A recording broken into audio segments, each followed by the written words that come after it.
ہمارے channel Urdu moral story میں خوش آمدید۔ ہمارے چینل سے روزانہ آپ کو سچی اسلامی کہانیاں سنائی جاتی ہیں۔ ان کہانیوں میں کوئی نہ کوئی ایسا سبق چھپا ہوتا ہے جو آپ کی زندگی سنوار سکتا ہے۔ آج کا واقعہ بھی ایسا ہی ہے۔ چلیے سنتے ہیں آج کی کہانی۔ یہ میرے مزاج کا تنتنا ہی تھا جس نے مجھے ہمیشہ سب سے الگ تھلگ رکھا۔ کبھی چھوٹے بھائیوں کو میرے قریب نہیں بھٹکنے دیا۔ میں گھر میں پہلی اولاد ہونے کے ناطے سب سے لاڈ اٹھوانا اور اپنی خواہشات پوری کروانا اپنا پیدائشی حق سمجھتا تھا۔ بڑا بیٹا ہونے کی وجہ سے والدین کا اضافی پیار بھی میرے حصے میں آیا۔ میرا کہا ہمیشہ حرف آخر سمجھا جاتا۔ ذرا سی تاخیر کی صورت میں پورا گھر سر پر اٹھا لیتا۔ اپنے مزاج سے مجبور بھی تھا کہ غصہ ہمیشہ میری ناک پر دھرا رہتا۔ ابا سمجھاتے کہ اپنے مزاج میں کچھ نرمی پیدا کرو، اس قدر گرمی اچھی نہیں ہوتی۔ میں اس بات میں سر ہلا دیتا مگر ابا کی نصیحتوں پر کبھی عمل پیرا نہیں ہوا۔ ذرا قد کاٹ نکالا تو آنکھوں نے بھی بڑے بڑے اونچے اونچے خواب دیکھنا شروع کر دیے۔ ابا ہزار بار کی نصیحتیں پھر دہراتے، پتر آسمان پر نگاہیں ضرور رکھ مگر مت بھول کہ تیرے پاؤں ابھی بھی زمین پر ہیں۔ یاد رکھنا آسمان پر تھوکا ہمیشہ منہ پر پلٹتا ہے۔ مگر ابا کو کون سمجھاتا کہ چڑھتی جوانی پاؤں زمین پر رکھنے ہی کب دیتی ہے۔ ذرا سے پر کیا نکلے مجھے گاؤں کی زندگی بے معنی اور بے مقصد لگنے لگی۔ میں یہاں سے نکلنا چاہتا تھا، کچھ بڑا کرنا چاہتا تھا۔ میری بے لگام خواہشوں کو روکنا میرے لیے اب ناممکن تھا۔ اپنی اگلی زندگی کے حوالے سے دیکھے جانے والے خوابوں کا ایک ریلا ہوتا جو میرے اندر بہتا رہتا۔ میرا دماغ ہمہ وقت نت نئے منصوبے بناتا رہتا۔ میں ساری دنیا کو تسخیر کرنا چاہتا تھا، دنیا کو اپنے بازوں میں سمیٹ لینا چاہتا تھا۔ میری منزل یہ نہیں تھی کہ میرے راستے مجھے بلاتے تھے اور مجھے لگتا تھا کہ میں گاؤں میں خود کو ضائع کر رہا ہوں۔ اب یہاں سے میرا دل اٹھ چکا تھا۔ گاؤں کے اس 2 کمروں پر مشتمل گھر میں میرا دم گھٹنے لگا۔ میں نے والدین کے سامنے شہری زندگی اور سہولیات کے گن گانا شروع کر دیے مگر ابا کی محدود آمدنی میں یہ سب ناممکن تھا۔ دوسرا گاؤں اور اپنی مٹی کی محبت ان کی نس نس میں بس چکی تھی۔ اپنی زمینیں انہیں جان سے زیادہ عزیز تھیں۔ ان کے لیے گاؤں کو ترک کر کے شہر چلے جانا محال ترین عمل تھا جس پر وہ ہرگز تیار نہیں تھے۔ نتیجتاً میرے چڑچڑے پن میں اضافہ ہونے لگا۔ میں بات بے بات چھوٹے بھائیوں کی دھلائی کر دیتا، گھر میں اماں کے ہر کام میں کیڑے نکالتا، ہر وقت منہ پھلائے رکھتا۔ سب سے ناراض رہنا میں نے اپنا وتیرہ بنا لیا۔ مجھے لگتا یہ سب لوگ میرے خوابوں کی راہ میں رکاوٹ ہیں، میرے تابناک مستقبل کے حصول کے لیے میرے اپنے دشمن بنے بیٹھے ہیں۔ خدا جانے کیوں یہ لوگ برسوں سے گاؤں کی بوسیدہ زندگی جیے چلے جا رہے ہیں۔ یہی وجہ تھی کہ میں اکثر و بیشتر برہم رہتا۔ اماں ابا 100 طرح سے سمجھاتے مگر ان کی نصیحتیں میرے کانوں سے ٹکراتے ہی بے اثر ہو جاتی۔ اگلے سال اماں نے خاموشی سے آنکھیں موند کر ہمیشہ کے لیے مٹی اوڑھ لی۔ بظاہر انہیں کوئی بیماری نہیں تھی، خدا جانے ایسا کون سا دکھ تھا جو وہ اندر ہی اندر پالتی رہیں اور ایک دن یہی دکھ ان کی جان کو آ گیا۔ اماں حیات تھیں تو ان کا وجود بے ضرر سا لگتا۔ پہلے ان کی ذات کی اہمیت معلوم نہیں تھی، اب ہونے لگی۔ اللہ نے ہمیں بہن نہیں دی تھی۔ ہم 5 بہن بھائی اپنے چھوٹے موٹے کاموں کے لیے رشتہ داروں اور محلے داروں کے محتاج ہونے لگے۔ میں نے پھر بھی زندگی کو اپنا لیا مگر چھوٹے بہن بھائیوں کے لیے زندگی اس قدر آسان نہیں تھی۔ بھائیوں کی چھوٹی چھوٹی ضروریات کے لیے اور گھر کے توازن کے لیے ایک وجود زن کی لازمی ضرورت تھی۔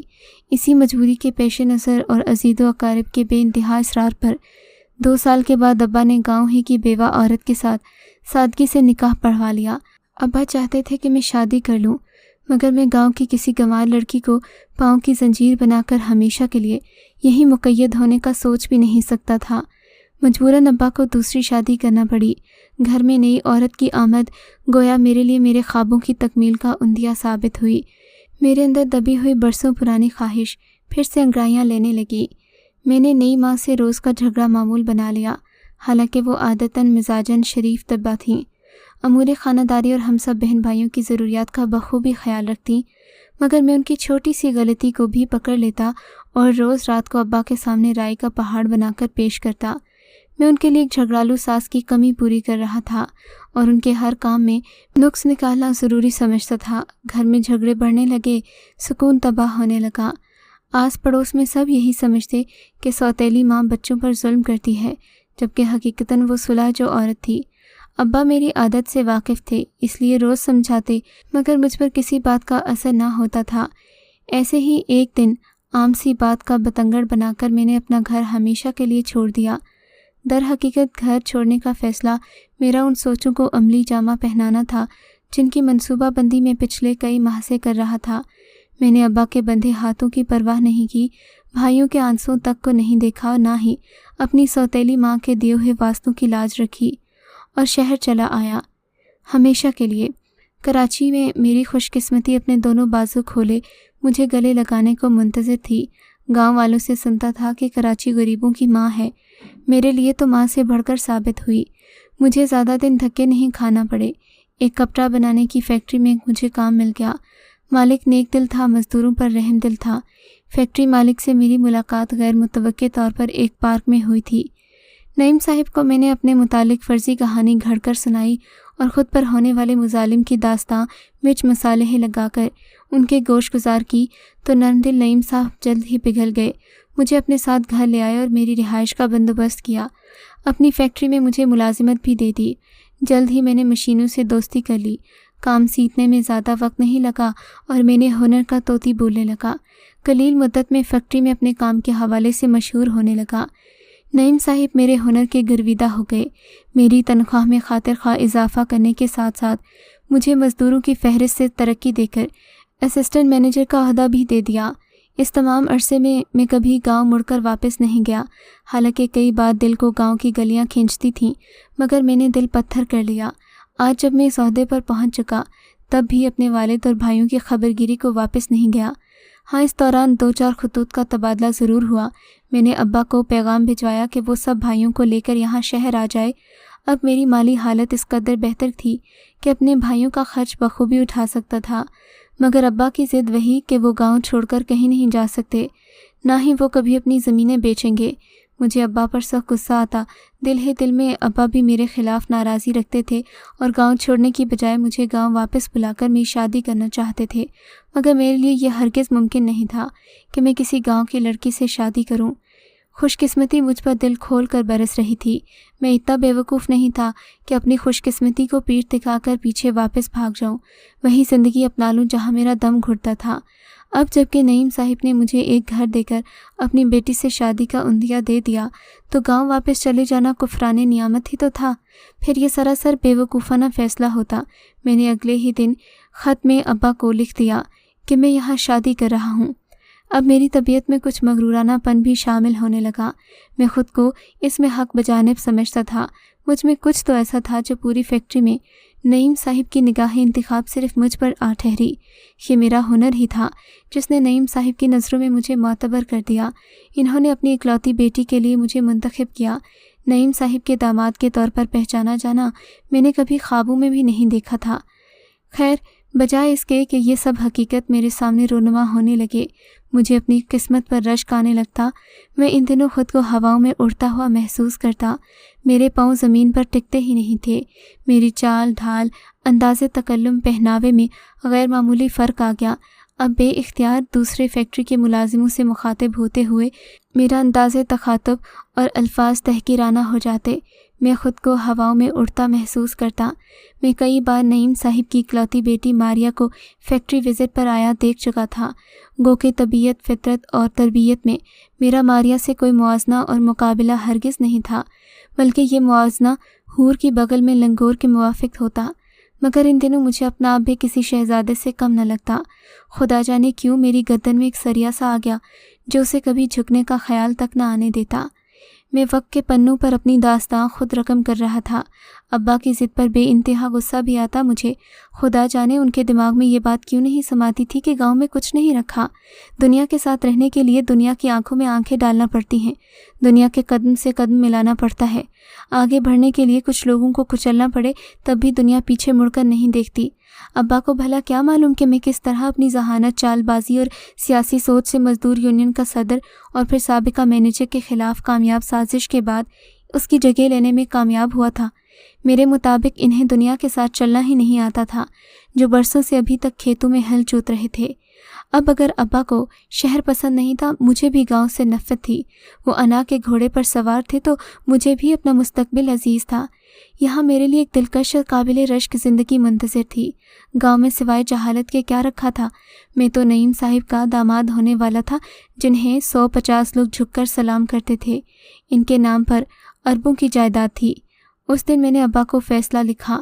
میں نے کہا کہ ابا، واپس نہ آنے کی صورت میں آپ مجھ سے ہمیشہ کے لیے خفا ہیں، یہ جانتا ہوں، مگر اب میں شہر کو اپنے گاؤں پر فوقیت دے رہا ہوں۔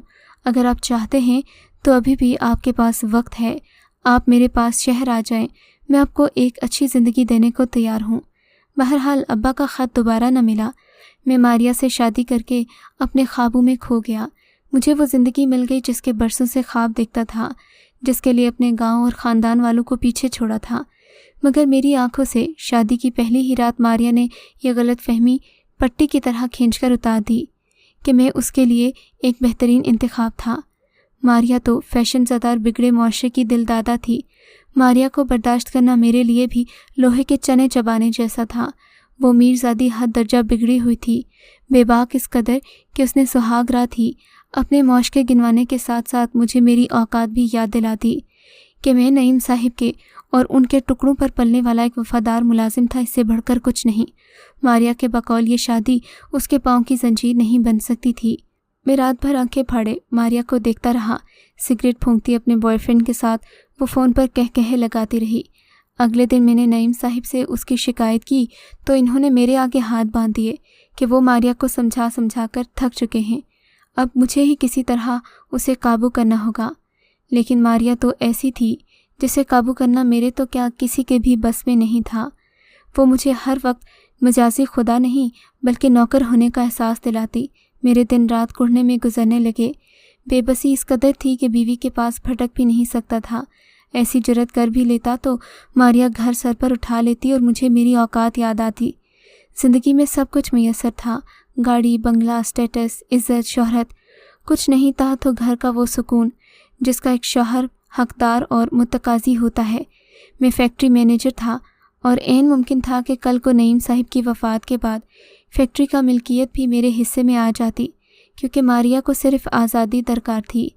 وہ جس قدر شاطر سہی مگر میری کمینی سوچ تک نہیں پہنچ سکتی تھی۔ میری مکروہ سوچیں آج کل فیکٹری کی ملکیت کے ارد گرد منڈلانے لگیں۔